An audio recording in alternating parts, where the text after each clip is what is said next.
Halo semua, jumpa lagi dengan saya Depri Saipullah.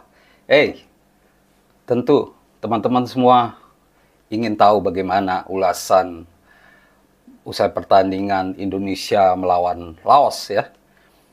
Di luar dugaan, Laos bisa menahan imbang Indonesia 3-3 di laga yang berlangsung di Stadion Manahan Solo pada Kamis malam. Ini di luar dugaan, walaupun memang sih ya, sepak bola Laos berkembang. Mereka juga dilatih oleh pelatih asal Korea Selatan. Tapi tetap saja, apa yang diperlihatkan oleh timnas Indonesia sangat buruk. Menurut saya timnas Indonesia berantakan. Lawan Laos saja, yang bukan meremehkan ya, tapi lawan Laos saja mereka bisa mencetak 3 gol. Dan Indonesia tampak sangat buruk sehingga Sintayong malu melihat permainan Indonesia. Dilihat dari statistik, kita semua bisa menguasai semua hal. Kita bisa melepas tembakan 25 kali, tapi 9 kali saja mengarah ke gawang. Lalu Laos sekitar 13 kali, tapi mereka bisa menembak 3 kali ke arah gawang, dan itu yang menjadi gol ya lawan timnas Indonesia. Jadi apa sebenarnya yang salah dari permainan timnas Indonesia? Saya melihat bahwa memang Sintayong tidak mendapatkan skuad yang dia inginkan. Absennya Ivar Jenner dan juga Justin Hubner benar-benar mempengaruhi permainan tim. Dari 2 laga melawan Myanmar dan Laos, kita lihat bahwa tidak ada gol yang bisa dicetak lewat open play. Semuanya terjadi lewat bola-bola mati. Ini tandanya bahwa ada sesuatu yang salah. Berarti kita tidak bisa mencetak gol lewat permainan terbuka. Selalu mengandalkan bola mati. Di pertandingan melawan Myanmar saja lewat lemparan ke dalam. Arhan kembali berperan saat membuat skor sama 2-2 lewat lemparan ke dalamnya. Lalu gol ketiga Ferrari juga dari tendangan sudut. Tidak ada permainan terbuka. Itu artinya ada yang salah dengan permainan tim ini. Dan kelihatan sekali bahwa pemain timnas Indonesia sekarang dengan skuad yang ada sekarang, yang kebanyakan pemain U22, Indonesia atau Sintayong tidak bisa menerapkan strateginya melawan Laos. Kita tidak menyangka bahwa mereka bisa menyerang balik dengan cepat dan mengeksekusi bola dengan baik. Semua ini tidak akan terjadi kalau lini tengah kita bisa menyaring bola dengan baik. Lalu memang skill pemain Laos juga lumayan bagus ya. Saya harus angkat topi juga sih buat beberapa pemain mereka ya, nomor 10, nomor 17. Saat mengecoh Kakang Rudianto atau mengecoh Kadek Arel misalkan, yang gol kedua itu. Lalu bagaimana pertahanan kita mengantisipasi umpan terobosan saat gol pertama.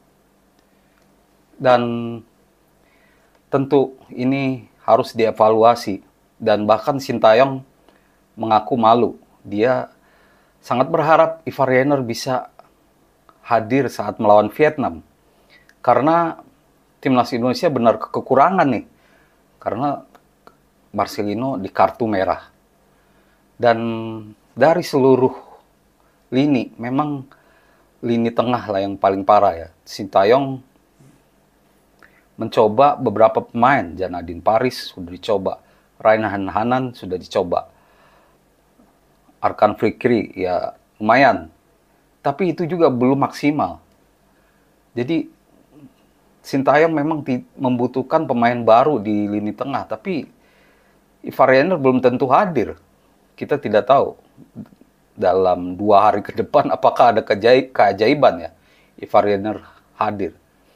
Karena kita saat menyerang selalu kehilangan bola, dan itu dimanfaatkan oleh Laos untuk serangan balik cepat. Berapa kali mereka mendapatkan kesempatan itu? Kalau saja mereka lebih akurat, bisa-bisa kita kalah saat pertandingan melawan Laos Kamis malam itu. Jadi timnas Indonesia butuh penyegaran.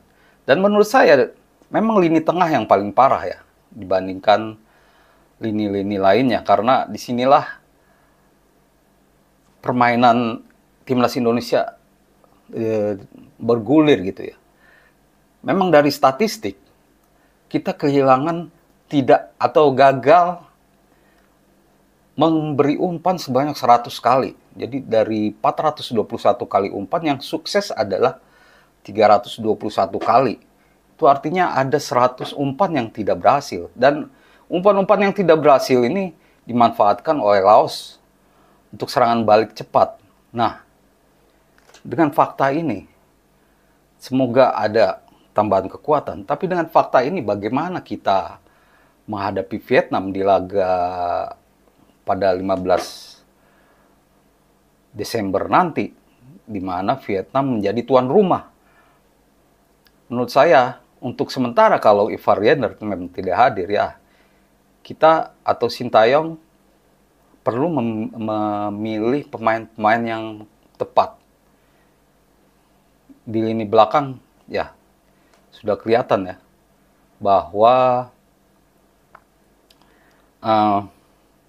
Kakang Rudianto tidak bisa maksimal untuk mengakali ini, karena memang tidak ada skuad lain. Ya mungkin Donitri bisa di posisi fullback tengah ya.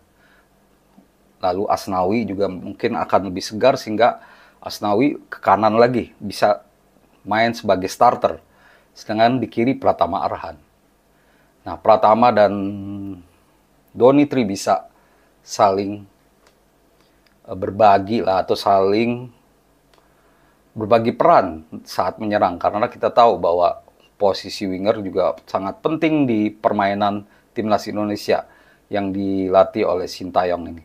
Dan untuk di posisi lini tengah ada Vitor Detan yang jadi alternatif. Untuk lini depan Kicaraka belum bisa memberi peran lah ya. Sedangkan Rafael Struijk beberapa kali bagus, cuman tendangannya belum akurat saja. Semoga saat lawan Vietnam bisa lebih baik. Jadi untuk pertandingan melawan Vietnam, di tengah kekurangan kita karena tidak ada Marcelino, ya Sintayong harus mau nggak mau memainkan untuk lini tengah, memainkan pemain yang ada. Apakah Janadin Paris atau Raihan Hanan yang lebih baik? Sintayong bisa memilihnya, atau ada kemungkinan lain, misalkan Rivaldo Eneiro. Nah, Rivaldo Eneiro mungkin bisa mengganti Arkan Fikri, atau perubahan-perubahan lain, pemain-pemain yang belum tampil seperti bek kanan Ahmad ya dari Arema yang belum dapat kesempatan main. Ini bisa jadi alternatif, tapi untuk posisi kanan, kiri, sepertinya Asnawi dan Pratama Arhan. Untuk tengah, ya kita berdoa saja pemain-pemain yang ada sekarang bisa lebih baik. Kalau Ivar Jenner tidak hadir ya, pemain yang ada sekarang. Mungkin Vitor Detan bisa lebih dimaksimalkan. Lalu ada Ronaldo Kuate juga bisa dimaksimalkan. Karena kita kekurangan pemain. Dengan demikian, kita paling tidak bisa menang lagi lawan Vietnam. Walaupun saya tidak khawatir sih ya, soal peluang untuk lolos ke semifinal. Tapi kalau peluang untuk jadi juara sepertinya berat dengan skuad yang ada sekarang. Karena ya lawan Laos saja seperti itu ya. Kecuali ada perubahan besar. Dan satu faktor lagi yang tidak bisa diabaikan mungkin kelelahan fisik ya. Atau kesiapan fisik, kebugaran fisik, dan juga persiapan yang kurang ya. Tapi itu tidak bisa jadi alasan ya. Semua negara juga sekarang ya persiapan 1-2 hari sudah langsung main. Itu memang sudah jadi hukum alam di sepak bola sekarang karena jadwal yang padat.